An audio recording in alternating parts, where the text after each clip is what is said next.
गवंडी सगर गवंडी समाजसेवा संघाच्या वतीने किल्लेदार मंगल कार्यालय येथे आयोजित गुणवंत विद्यार्थी सत्कार सोहळ्यात राज्यसभा खासदार डॉक्टर ज्योती वाघमारे यांच्या हस्ते विद्यार्थ्यांचा गौरव करण्यात आला।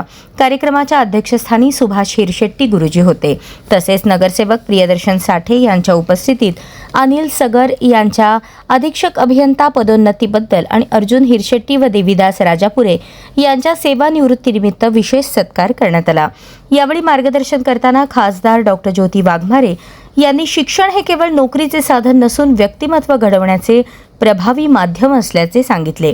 विद्यार्थ्यांनी ध्येय निश्चित करून मेहनत, शिस्त, सकारात्मक विचार आणि आत्मविश्वासाच्या बळावर भविष्य घडवावे असे आवाहन त्यांनी केले। तसेच बदलत्या तंत्रज्ञानाचा स्वीकार करून विविध क्षेत्रातील संधींचा लाभ घ्यावा असेही त्यांनी सांगितले। कार्यक्रमात 10वी, 12वी, पदवी, पदव्युत्तर तसेच विविध क्षेत्रात उल्लेखनीय यश संपादन करणाऱ्या विद्यार्थ्यांचा सन्मानपत्र, शाल, श्रीफळ व पुष्पगुच्छ देऊन गौरव करण्यात आला। कार्यक्रमाच्या यशस्वीतेसाठी समाजातील पदाधिकारी व कार्यकर्त्यांनी परिश्रम घेतले। सूत्रसंचालन विजय राखले यांनी केले तर आभार मार्गारेट सगर यांनी मानले।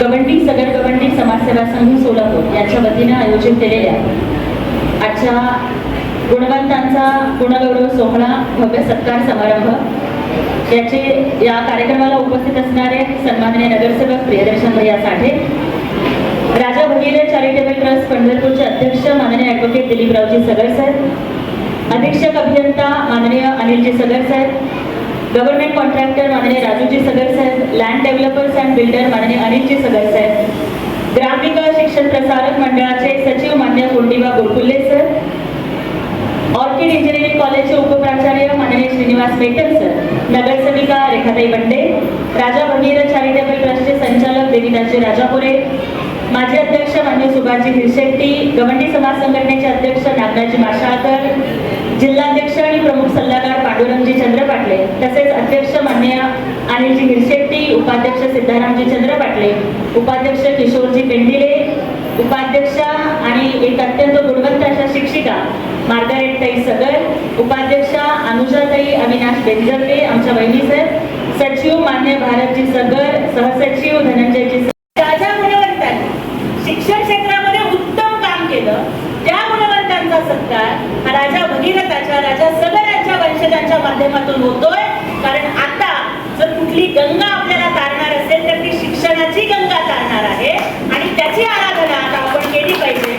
कदाचित हाच संदेश या कार्यक्रमाच्या माध्यमातून उपस्थित सर्व विद्यार्थीनींना आणि समाजाला द्यायचा होता।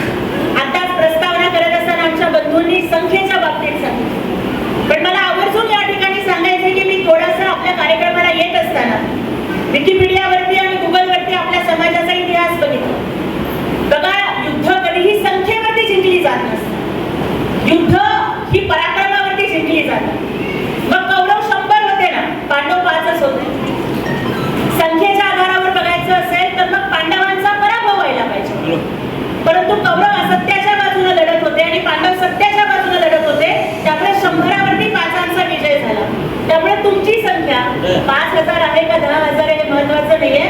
जेव्हा मी गुगलवरती शोधून बघते गवंडी समाज, तेव्हा हा गवंडी सगर गवंडी किंवा बेलदार म्हणवला जाणारा समाज हा छत्रपती शिवाजी महाराजांच्या किल्ल्यांवरती डागडुजी करत होता, महाराजांची किल्ले मजबूत करण्याचं काम करत होता। स्वराज्यामध्ये तुमचं योगदान राहिलेलं आहे आणि आज स्वातंत्र्योत्तर काळात सुद्धा तुम्ही एक शिल्पकार समाज म्हणून हे जग अजून सुंदर करण्याचं काम करत आहात। त्यामुळे संख्या कितीही असली तरी संख्येपेक्षा क्वांटिटीपेक्षा क्वालिटी जास्त महत्त्वाची असते आणि ती क्वालिटी, ते कौशल्य तुमच्या प्रत्येकाच्या हातामध्ये आहे। त्या कौशल्याला मला मानाचा मुजरा करायचा। आज आपण सगळ्यांनी माझा एक समाजाचीच भगिनी म्हणून गौरव केला, कारण नातं हे जातीचं कधीच नसतं, नातं मातीचं असतं, नातं प्रेमाचं असतं, नातं आपुलकीचं असतं। कोणाचा जन्म कुठल्या परिवारात होतो, कोणाचा जन्म कुठल्या जातीत होतो हे महत्त्वाचं नसतं, पण जेव्हा आपण एका संघर्षातून पुढे येतो, एकाच सुखदुःखांचा अनुभव आपण घेतलेला असतो, एका मातीमध्ये या सोलापूरच्या मातीनं तुमचं माझं नातं हे भावा बहिणीचं नातं म्हणून जोडलेलं आहे आणि त्यामुळे मला वाटतं की मी तुम्हाला तुमच्याच घरातली मुलगी वाटते, खासदार वाटत नाही, हे माझं यश आहे। माननीय उपमुख्यमंत्री लाडके भाऊ एकनाथजी शिंदे साहेबांच्या पर्यंत आपण आपल्या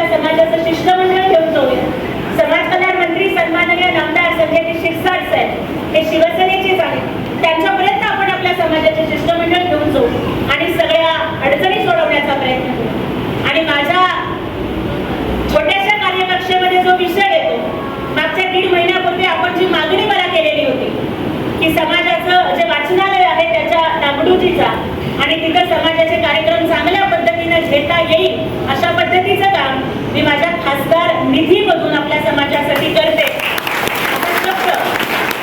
असा शब्द आज जाहीररित्या मी देते तुम्हाला. आणि पुढच्या वेळेस आपली भेट ही त्या कामाच्या भूमिपूजनाच्याच वेळेला होईल. अभिनंदन.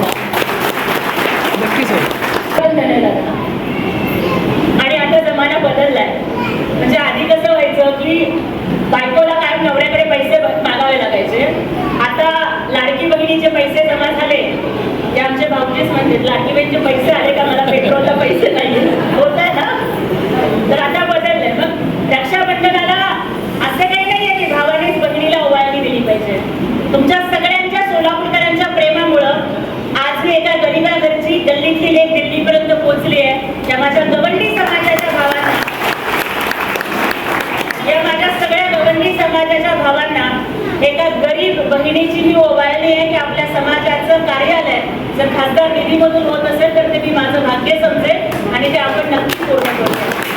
विशेष करून मला महिला भगिनींना आणि उपस्थित विद्यार्थिनींना बोलायचं आहे.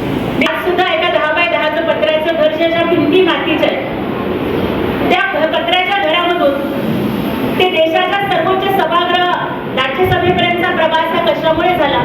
तर त्यामुळे मला तुम्हाला एवढंच सांगायचं, मनस्थिती कशी आहे हे जास्त महत्वाचं असतं. कदाचित आपले आई वडील गवंडी काम करत असेल, माझ्याही वडील ठिकाणी काम करत होते, कधी वेटर म्हणून काम केलं. माझ्या आईनं सागरीच्या टॉयलच्या कारखान्यात काम केलं, त्यांनी लाकडं वेचायला सुद्धा केलं. पण मला तुम्हाला एवढंच सांगायचं की तुम्हाला कितीही टक्के मार्क पडले ना आई बाबाच्या कष्टाची, म्हणजे आईच्या फटक्या चपलीच्या आणि बापाच्या फटक्या बनियांची तुम्हाला कधी लाज नाही वाटली पाहिजे. नाहीतर तुमच्या गुणाला, तुमच्या पदाला, तुमच्या यशाला काहीच महत्व नाही. आपल्या आई वडील गरीब असतील, अशिक्षित असतील, कदाचित आपलं घर गल्लीमधलं असेल, लष्करमधलं असेल, मोदीमधलं असेल, पण आज संसदेच्या पायरीवरती जरी उभी राहिले तरी सुद्धा मला माझ्या घराची, माझ्या वस्तीची, माझ्या गल्लीची, माझ्या माणसांची मला अभिमानच वाटतो. तोच अभिमान तुम्हाला वाटला पाहिजे. लक्षात ठेवा कायम कि सपने उनके नहीं पूरे होते जिनके बाप बड़े होते हैं. सपने उनके नहीं पूरे होते जिनके बाप बड़े होते हैं. सपने तो उनके पूरे होते हैं जो जिद पर अड़े होते हैं. त्यामुळे जे कुठलं स्वप्न तुम्ही आयुष्यामध्ये बघितलेलं असेल, मग कुणाला प्रशासकीय अधिकारी व्हायचं असेल, कुणाला डॉक्टर व्हायचं असेल, कुणाला इंजिनियर व्हायचं असेल, कुणाला चांगली गायिका व्हायचं असेल, कुणाला चांगला डान्सर व्हायचं असेल, त्या स्वप्नांचा पाठलाग करताना परिस्थितीला कधीच तुम्ही आणि तुमचं स्वप्न याच्यामधला अडथळा बनवू देऊ नका.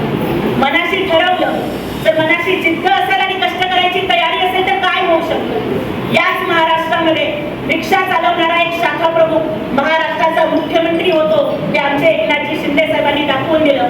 आणि एक लाडका भाऊ जर एका गरीब बहिणीच्या पाठीशी उभा राहिला तर गल्लीतली मुलगी दिल्लीच्या संसदेपर्यंत जाऊन बोलू शकते, हे सुद्धा शिंदे साहेबांनी दाखवून दिलं.